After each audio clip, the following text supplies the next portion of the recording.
they're more fearful of you because they don't know what you are. When they see this figure come towards you or towards them, they don't know what you are. They can't really see because their eyesight's not that good.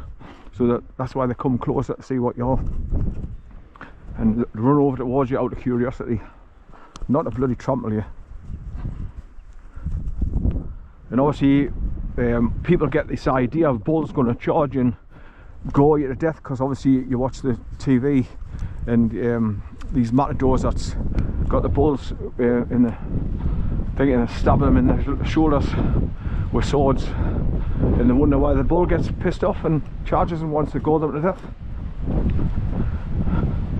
So whenever I see a bit of a news clip where there's a matador being gored to death, I congratulate the bull, because the poor bastards get stabbed with them swords in the shoulders.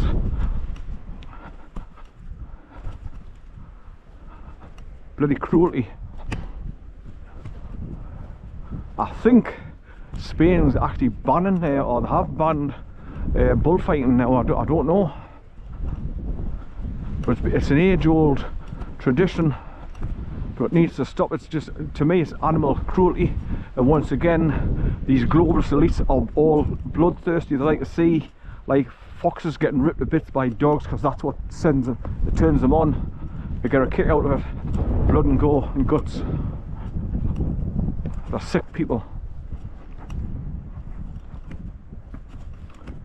That's why when I went up, I forget the name of the road now, but they had the big trucks and they brought the dogs, and they were all there with their barber jackets on and their shotguns and their welting boots, flat caps, and I just went past them. I let rip with all the swear words. I can't repeat what I said, like, because as you can imagine, there was lots of F's and B's and C's and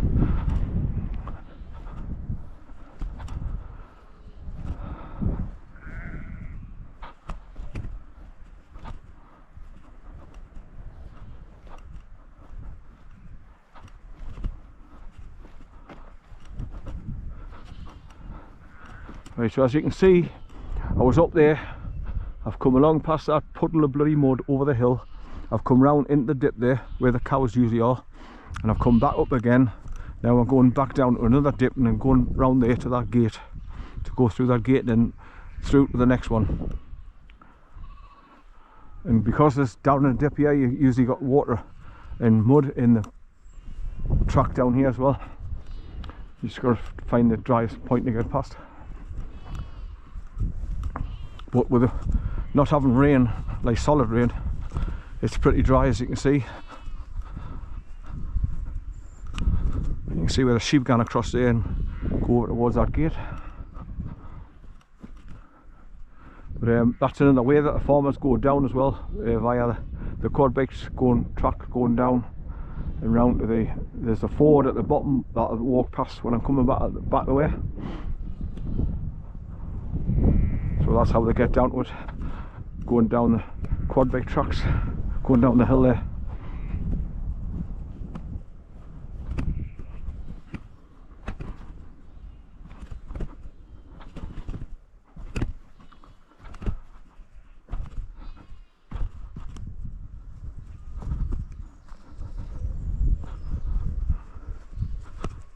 Right, so the only thing running that you've got to watch not to put your foot in is cow pats like that.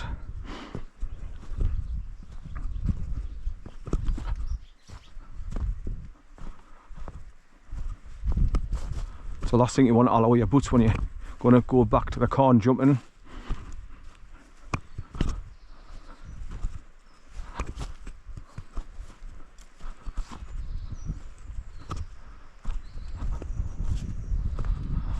Right, along this double wooden gate and lift the hook off and gone through.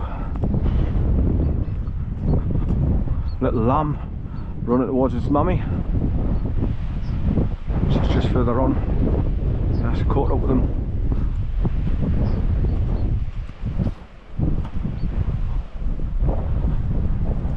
Right, so you can see all those black and brown cows over there now, just lying down, relaxing in the warm weather.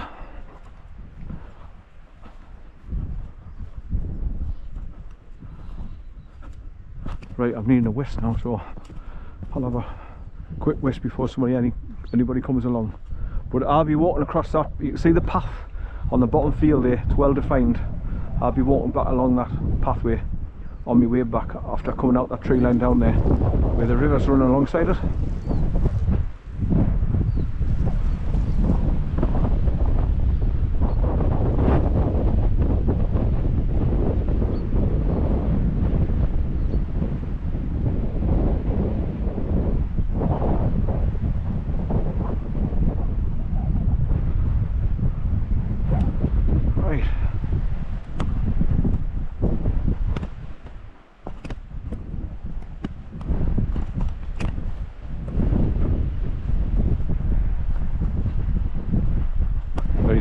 Here's the first of the two gates I'll be going through. Little lambs at the fence here.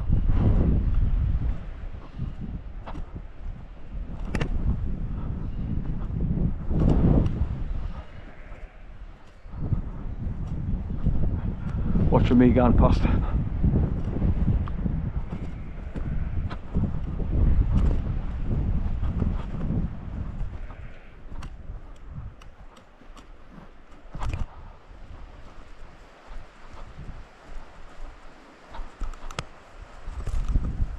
Right, let's turn back round and look back to where I've come from.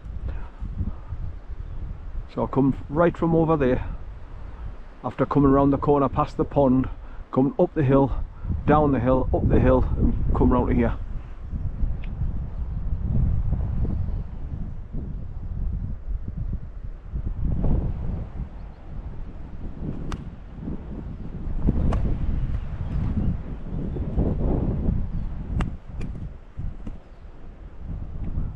And over there where that tree line is, that's where you're driving up the road after coming past Middleton Hall and going up and over towards Skirl Naked Cottage at the top.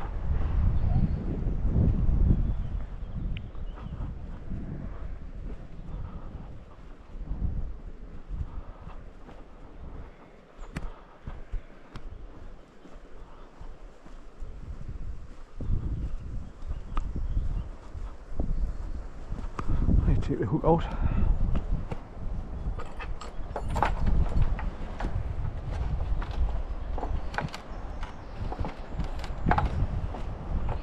Gate's a bit knackered. You know, lift it up again. Put the hook back in. So, and then round the next one. Now this is where, if you wanted to go and visit the old Middleton Hall, you would just go straight over the field. But I'm going to continue with the walk. I'm going to drop down to the left hand, so I'm going to cut over the field and cut off a big corner, and then it drops you down to a single gate where you cross over a little burn below you. So that's where I'm going now.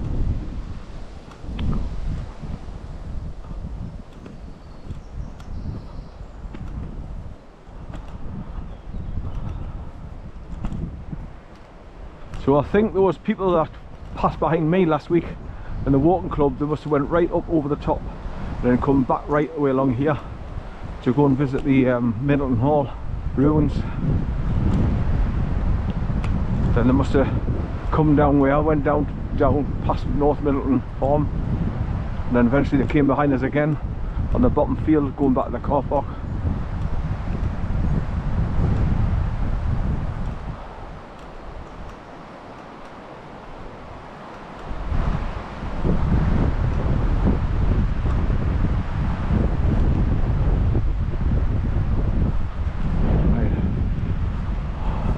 Warning, adders in the area. Please keep dogs on the lead for their safety. Oh, I hate these bloody double.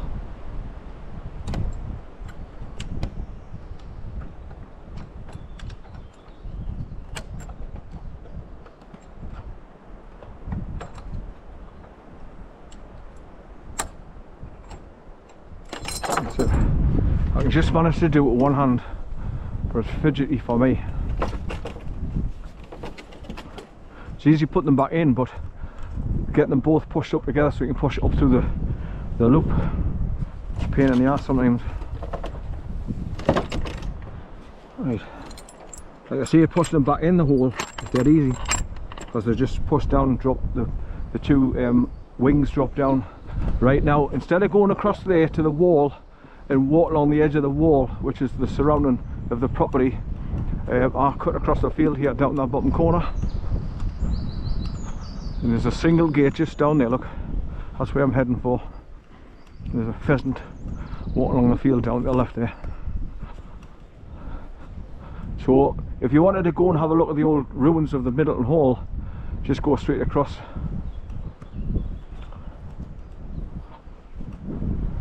But when I came, I went to the corner of the wall and just walked along the wall, and then went round the front and got in.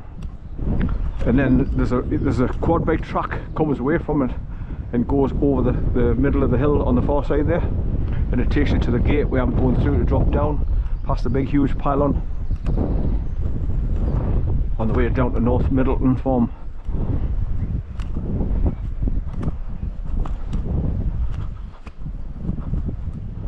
There's a female pheasant just taking off.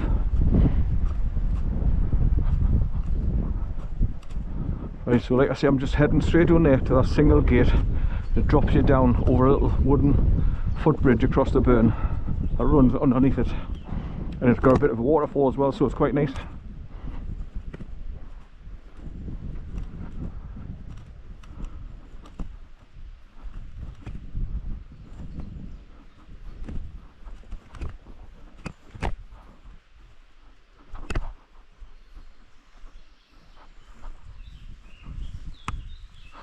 Right, so let's just turn back around to the gate that just come through. So you come through the two wooden gates, the one back there, and then that one where it's got the sign on for beware of the adders. Please keep your dog on a leader.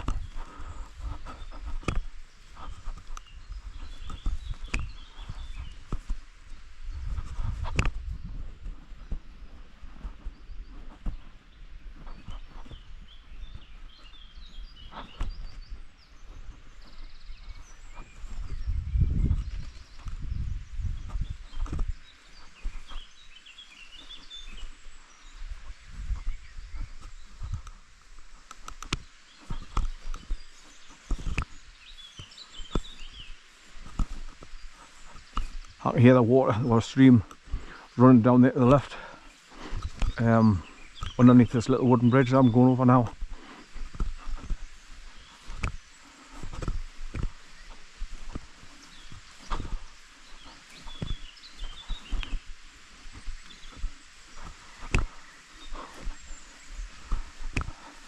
So like I say, when I first came here, I cut across the field to that corner there, and I just walked along the wall. Then I went round to the front end of the old hall, where you can drive into it, obviously with vehicles, after following that road right along. But then I found out about this shortcut and the little bridge that takes you across the stream below.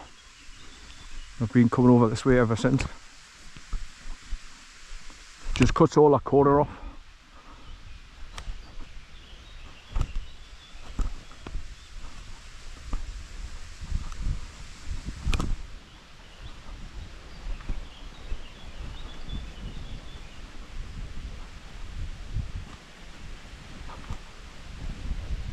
Right, so you hear the stream down to my left.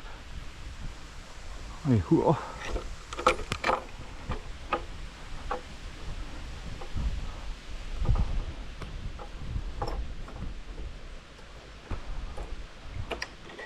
right, so that's looking back over to the gateway I've just come through and cut across the field here.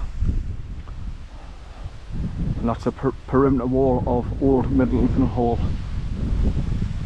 Right, drop down over the bridge.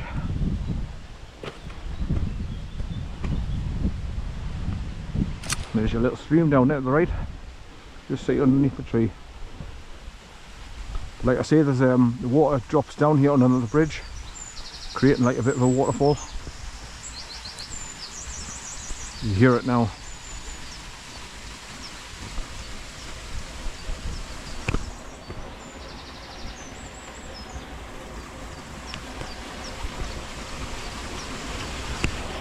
Right, just down there, drops down.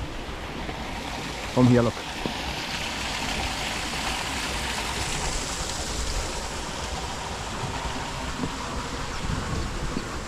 right up this hill and goes up in a zigzag. So slightly left and right and up the hill. So that's where the stream's just dropping down where the bridge goes across there. Look, it continues down to meet the cold water burn at the bottom.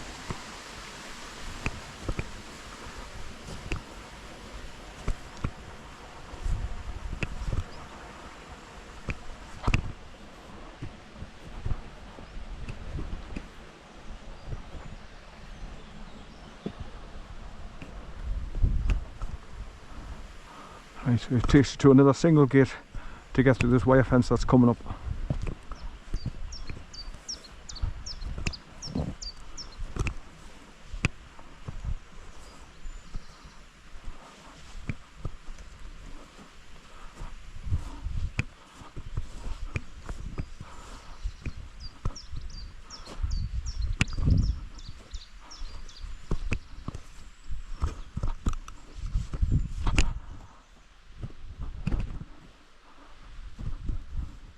And there's your gate.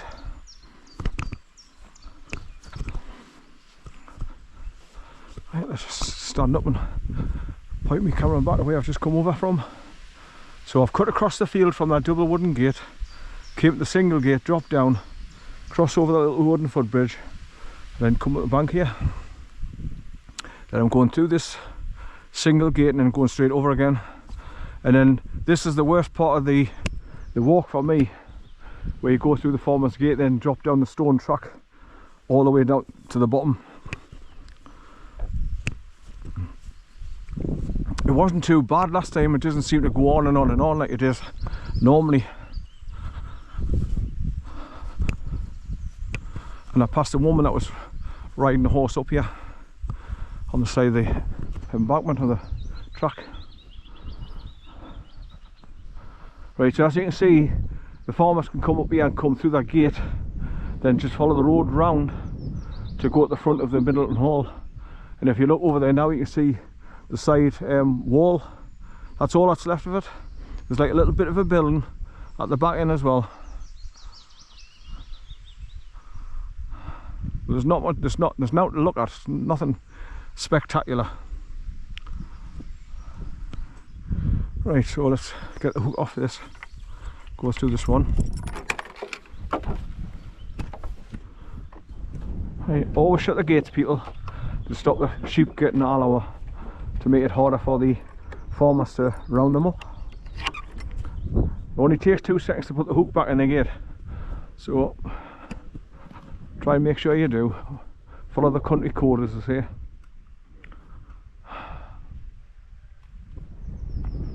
I'm trying to think. I think when you go further around as well, you've got to cross over. They must have a bridge. They go across that little burn that's coming along down there. I'm sure you cross over a bridge, then go to the entrance of the old Middleton Hall. Just something in my mind telling us that you go over a bridge. Because, like I say, I've only ever been round there once to have a look at it. And obviously, the once that I went there, wasn't impressed, so I've never bothered going back.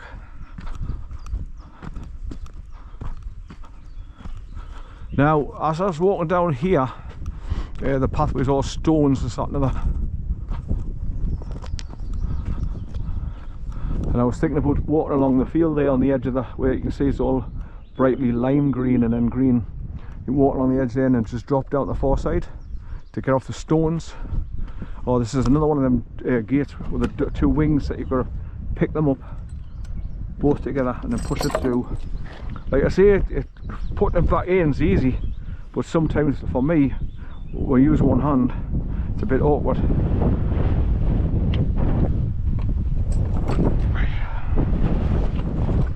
Especially when the wind's blowing, it'll get back me and all. Right. Here's another sign about the adders. Warning, adders in the area. Please keep your dogs on the leads for their safety. Look there, once again you can see a bit more of the old gable end of the wall, what's left, and it's just like a shed at the back of it, and then it looks like there's a little cottage behind with a stone chimney. Not much to see.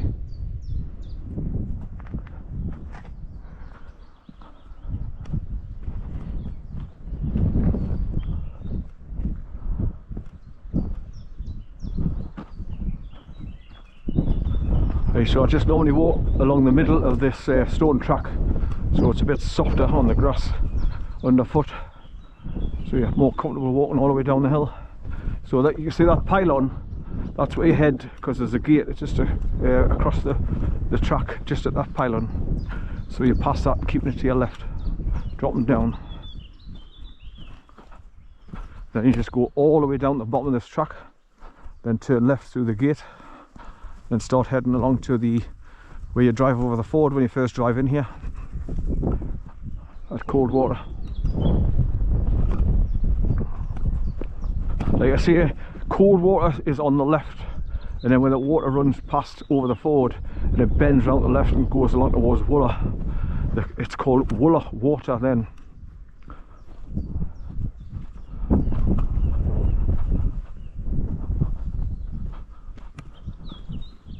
But this to me is the worst part of the walk.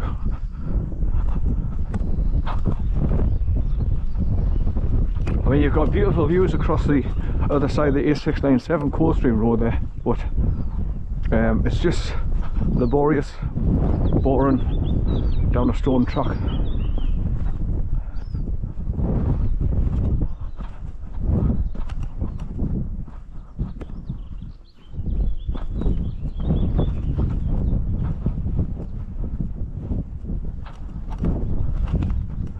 But if you went up there and was walking on the edge of the grass there, you can see where it's going over there and drops down and meets this track further down towards where that pylon is. So if this is all full of water and mud and shale, you could go up there and walk along the edge of you can see the farmers' quad bike tracks just down from the edge.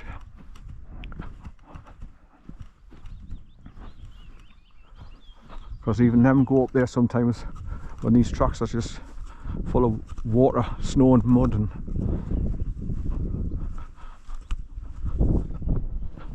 but yeah, it's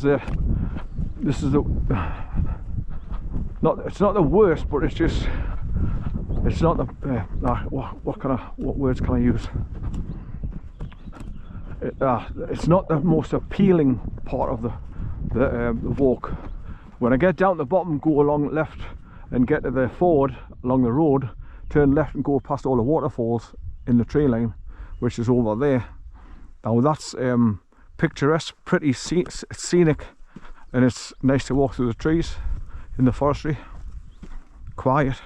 And when you drop down to the left down the bank and see all the water of Coldwater River going through all the boulders, getting squeezed through, creating waterfalls, it's beautiful.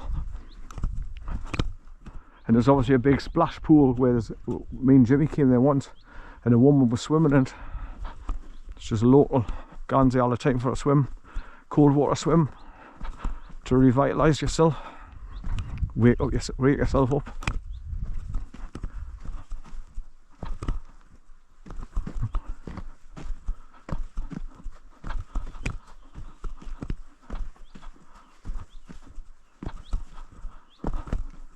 When I came down here last week, there was a guy off the farm.